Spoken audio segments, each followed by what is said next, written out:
Imagine waking up buried alive, covered by a tarpaulin in the middle of the Australian desert. Without shoes, without water, and surrounded by hungry dingoes, my survival instinct was the only thing that kept me from giving in to despair. I'm Megee, and this is the story of how I survived 71 days in the desert, facing the most relentless challenges nature can throw at you. My name is Megee, and I was born at Leongatha Hospital on June 4, 1970. My parents, Wendy and Peter, had a dairy farm about 50 kilometers from a small town in Victoria. It was there that I spent my first 5 years, living in a child's paradise with my younger sisters, Tracy, Tina and Vicky. From an early age I was my father's shadow, helping him milk the cows, riding motorcycles across the fields, and hunting rabbits late into the night. I loved the farm and idolized my father. He was a tough man of Irish descent, and I wanted to be like him. Life changed when my parents decided to sell the farm and move to Melbourne in search of an easier life. My father got a job at a gas company, and we moved to a 3-bedroom apartment in the suburbs of Sunshine. Sunshine was nothing like its name suggested. It was a tough area, full of challenges. My father started drinking heavily, and fights between him and my mother became frequent. After about a year, my mother had enough and decided to take us to a new suburb. Shortly after, my father died in a car accident. Later, I found out that he had taken his own life. My childhood was marked by this loss and the struggles my mother faced raising us on her own. I took on responsibilities early, taking care of my sisters and contributing money through odd jobs. While those years were tough, they also shaped me, giving me an inner strength I didn't know I had. In my teenage years, I moved several times, experiencing different schools and environments. The path to disaster. After growing up and venturing into various jobs and cities, I eventually settled in Brisbane.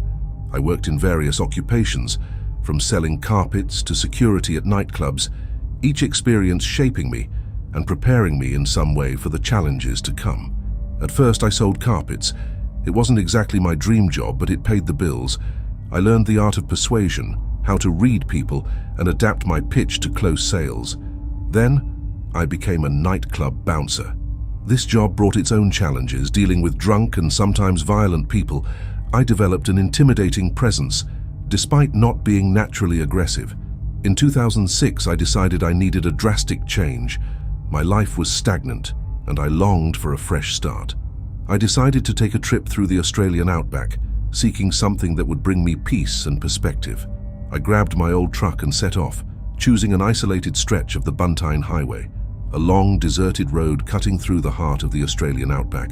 The solitude of that vast, arid expanse brought me a strange comfort, a space to reflect on my life. The landscape was both stunning and desolate, with its endless horizon and the raw beauty of the desert. The sky stretched above me, a vast blue dome without a single cloud. I was completely alone, with no other cars in sight for miles. It was during this journey that my fate took an unexpected turn. The road looked like a river of asphalt in the middle of an ocean of sand and rocks. As I drove, I spotted 2 men standing by the side of the road next to a seemingly broken-down car. My first reaction was hesitation. Something about the scene didn't feel right. Maybe it was the nervous look of the men or the eerie calm of the desert. But my instinct to help overpowered my caution. I slowed down and stopped the truck. I got out and started walking toward them, feeling unease growing inside me. The men seemed agitated, their eyes shining with anxiety. Before I could understand what was happening, one of them approached quickly, and in an instant, I was attacked. The blow was so sudden it knocked the wind out of me. I was thrown to the ground, and before I could react, I felt a needle pierce my arm. A sense of weakness and disorientation washed over me. My strength left me, and darkness began to close in around me. They pinned me down and injected something into my arm. I felt a wave of weakness and disorientation take over. My vision blurred, and my body went limp. The attackers rummaged through my pockets, took my wallet and the truck keys. Then they dragged me to a nearby hole and covered me with a black tarpaulin, throwing dirt and rocks on top. I was conscious but unable to move or call for help. I woke up sometime later, dazed and disoriented. I was alone, without shoes, without my vehicle, and without a clear memory of how I got there. The feeling of vulnerability was overwhelming. Despair began to set in. I remember trying to piece together what had happened. but my mind was foggy.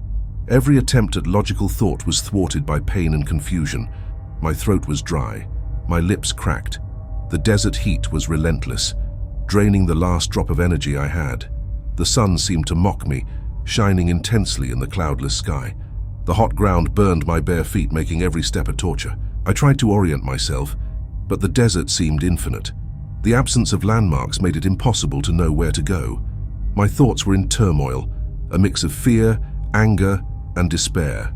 I fought to stay calm, not to give in to the panic that threatened to take over. I began to walk, each step a painful decision. The sun burned my skin, and the dry wind whistled in my ears. I looked around, trying to find any sign of civilization, but all I saw was the vastness of the desert. My thoughts wandered as I walked, remembering my childhood on the farm, playing with my sisters, and the lessons my father taught me about resilience and determination. I thought about all the people I loved and might never see again. Each memory was a mix of comfort and sadness. I had to find strength within me, a will to live that surpassed the physical pain and emotional despair. Continuing to walk was the only thing that kept me sane, the only thing I could do to fight for my life. With each step, the reality of my situation became clearer. I was lost in one of the most inhospitable places on Earth, without food, water, or protection. The chances of survival were slim, but the will to live drove me to keep going. The beginning of survival. The sun was relentless. I walked for hours, maybe days. The pain was unbearable, amplified by the trauma of having to bear all my weight on my mutilated right ankle. Each step was torture, and the blistering desert heat made everything worse. My mouth was dry. My tongue felt like sandpaper. I knew I needed to find water or I wouldn't survive. My strength was draining fast, and hopelessness began to take hold. I remembered a technique I'd heard about digging in dry riverbeds. The idea seemed absurd at first, but necessity made it a viable possibility. With trembling, wounded hands, I began to dig frantically. With each handful of dirt removed, I felt the sharp pain of stones cutting my skin. Blisters formed and burst, leaving open wounds that stung with every movement. The heat was suffocating, and my body begged for relief. After hours of desperate digging, when my hopes were almost exhausted, my fingers finally touched something moist. My heart raced. I kept digging, now with renewed urgency, until a small puddle of muddy water began to form. Tears streamed down my face, mixing with the dirt. I knelt down and cupped the water to my lips. The taste was terrible, but every drop was a life-giving elixir. I drank just enough to stay alive. The muddy water was a sign of hope, but also a harsh reality of how precarious my situation really was. Days passed. Though I had lost track of time, the sun rose and set, each cycle bringing a new level of suffering. My strength was quickly depleting, and I was forced to look for food. Survival pushed me to find any available source of nutrition. When all other options ran out, I was forced to make a desperate decision to survive: drinking my own urine. The thought was repulsive, and the idea of bringing that bitter, salty liquid to my lips made me nauseous.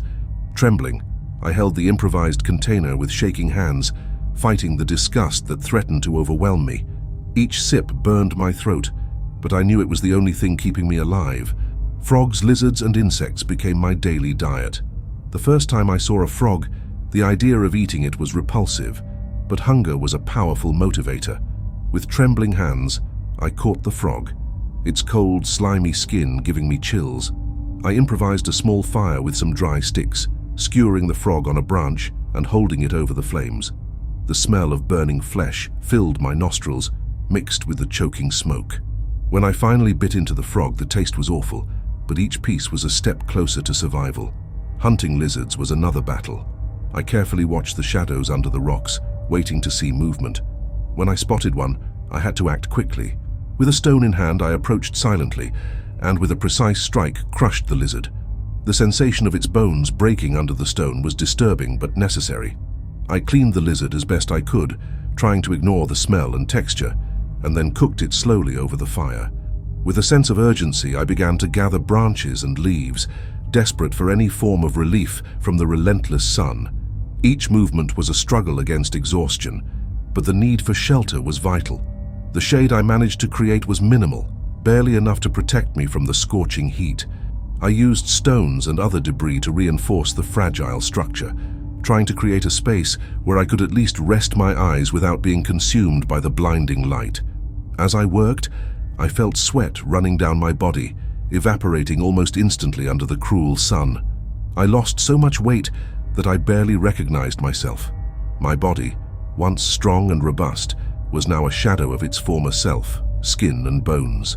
The clothes I wore were tattered and dirty, barely protecting my skin from the sun.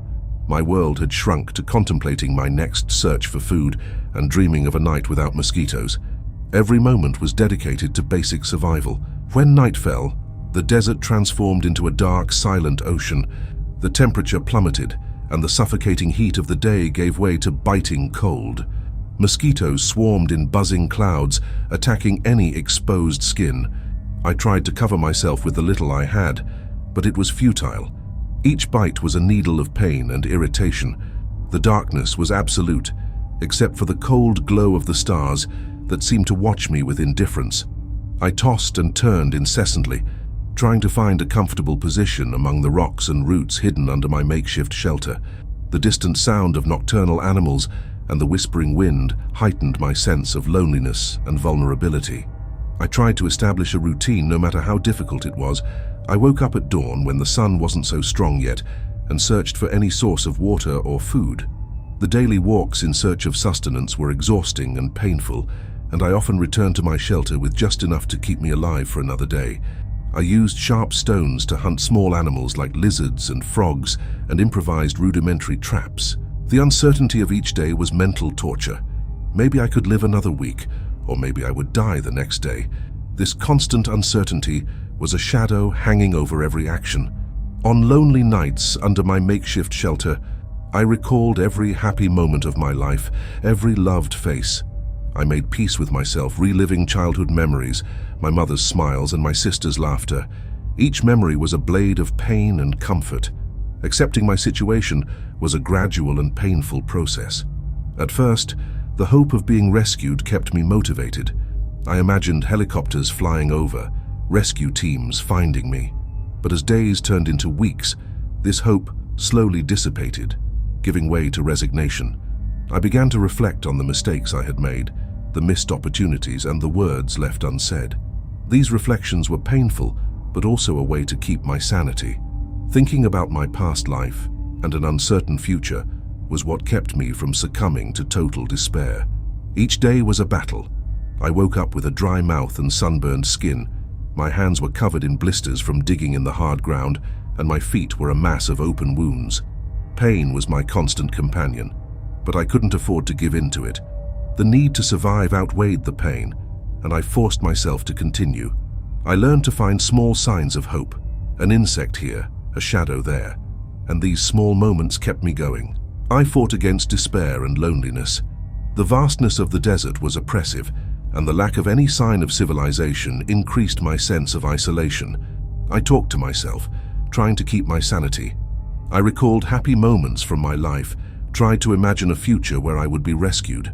These fantasies were all that kept me from succumbing to total despair. Water remained the biggest challenge. Each day, my body cried out for hydration, and the little moisture I found was insufficient. I started collecting dew from plants at dawn, a trick I vaguely remembered from a documentary I had seen years ago. Each drop collected was a small triumph, but also a reminder of the fragility of my situation. My improvisation skills were tested to the limit.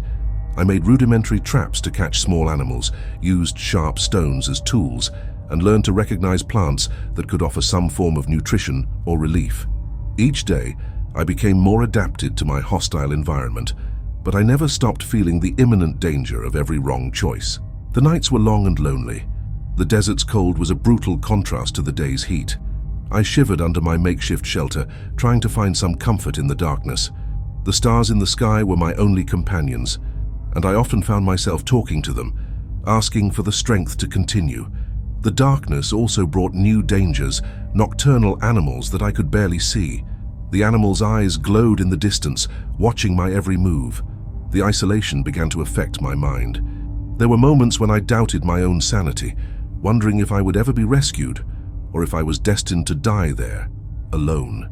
Every little sound, every shadow movement became a potential threat or a hope for rescue. The desert is not a kind place, and dingoes frequently roamed around my makeshift shelter. I was amazed at how little I knew about desert survival, despite all my previous outdoor experiences. Every night was a battle against fear and uncertainty. The desert sounds intensified in the darkness, and I found myself constantly on high alert, ready to defend my space from any threat. I began to pay attention to the small details around me. The sounds of birds at dawn, the movement of shadows as the sun moved across the sky, the location of the few plants that might indicate the presence of water. My mind was always occupied with the next task needed to ensure my survival. Every detail, no matter how small, could mean the difference between life and death. I developed a routine, a series of tasks I needed to perform each day to increase my chances of survival. I woke up at dawn, taking advantage of the cooler hours to search for food and water. I spent midday when the sun was strongest in the shelter, trying to conserve energy and avoid dehydration. In the afternoon, I resumed the search for resources, always attentive to the desert's signs. Each day, my improvisation skills were tested to the limit. I used sharp stones as tools, learned to recognize plants that could offer some nutrition or relief, and developed techniques to capture small animals. With each passing day, I became more adapted to my hostile environment, but I never stopped feeling the imminent danger of every wrong choice. The unexpected rescue. One of those desperate days, while collecting water in one of the few areas where I knew I could find some moisture, I heard a sound that seemed like a car. At first, I thought it was my imagination playing tricks on me, a reflection of the desperate desire to be rescued. I stood still, almost not believing what I was hearing.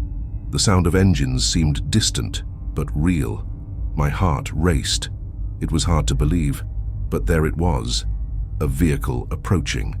I ran toward the sound, waving frantically, adrenaline overcoming my exhaustion. Each step was a battle against pain and fatigue, but hope propelled me forward. My arms, thin and weak, waved up and down in a desperate gesture to attract the attention of the vehicle's occupants. The cattle station workers saw my skeletal figure and immediately stopped. When they got out of the vehicle and ran towards me, the relief was so overwhelming that I nearly fainted. They found me in a state of extreme malnutrition and dehydration. My body was covered in dirt, open wounds and scars. I was a shadow of the man I had been before I got lost in the desert. The shock and concern on the workers' faces were evident. They quickly gave me water, which I drank eagerly despite warnings to take it slowly. I felt the precious liquid going down my throat, an indescribable relief after days of intense thirst. My eyes, once dull from suffering, filled with tears of gratitude. They helped me into the vehicle, and as the engine roared back to life, I collapsed into the seat, feeling a mixture of relief and exhaustion. The journey to the hospital was a blur of images and sounds. My body was so weak that I could barely stay conscious, but the human presence and the safety of the vehicle were comforting. Upon arrival at the hospital, I was immediately taken to the emergency room. The medical team was prepared for the worst, but the sight of my condition still surprised them. They quickly got to work, administering IV fluids and running tests to assess the damage the desert had inflicted on my body. The doctors couldn't believe I had survived in the desert for so long. My body fat reserves were depleted, my muscles atrophied, and my organs were on the brink of collapse. I was determined to live, and that determination was what had kept me alive. I told them my story in fragments between moments of consciousness and blackout. The disbelief on their faces reflected the magnitude of my journey. The recovery was long and difficult, but each day was a blessing. Each meal, each sip of water was a reminder that I had made it. Against all odds, I had survived. The days in the hospital were a mixture of relief and pain. My body was so debilitated that every movement was a monumental effort. The nurses and doctors were compassionate and patient, helping me every step of the way. I spent weeks under intensive care, receiving nutrients and fluids to rebuild my weakened body.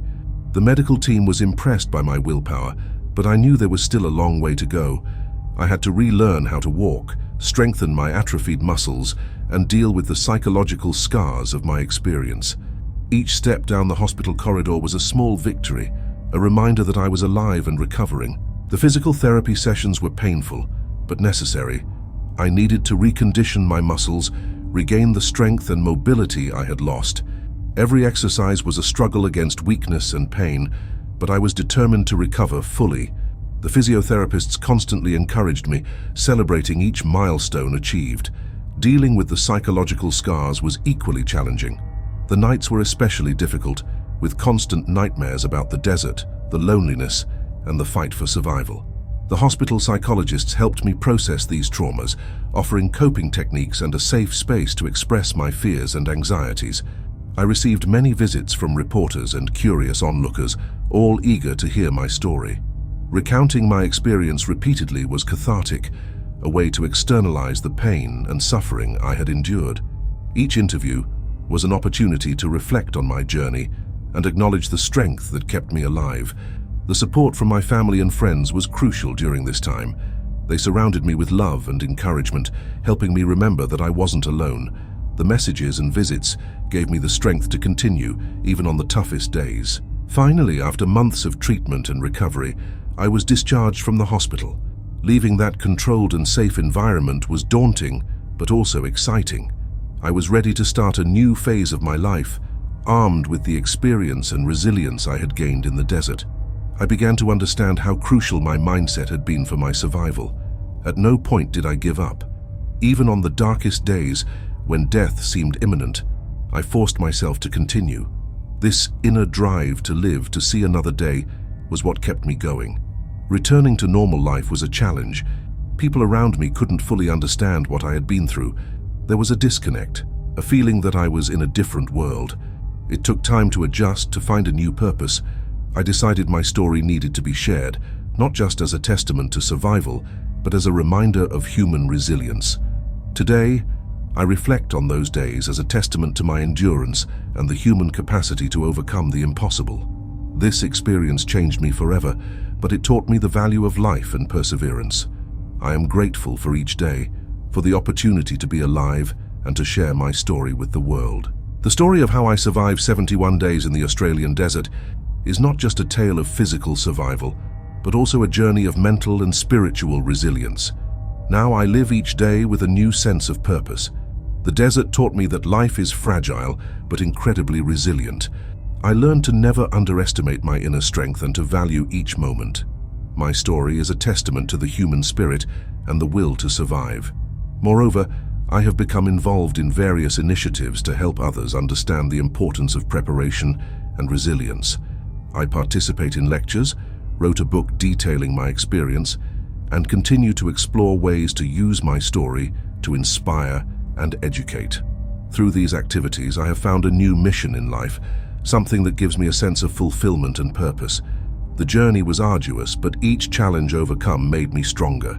Now, when I look back, I see not just moments of despair, but also moments of triumph. The fight for survival in the Australian desert was the ultimate test of my ability to persevere, and it is this ability that I continue to cultivate in all aspects of my life.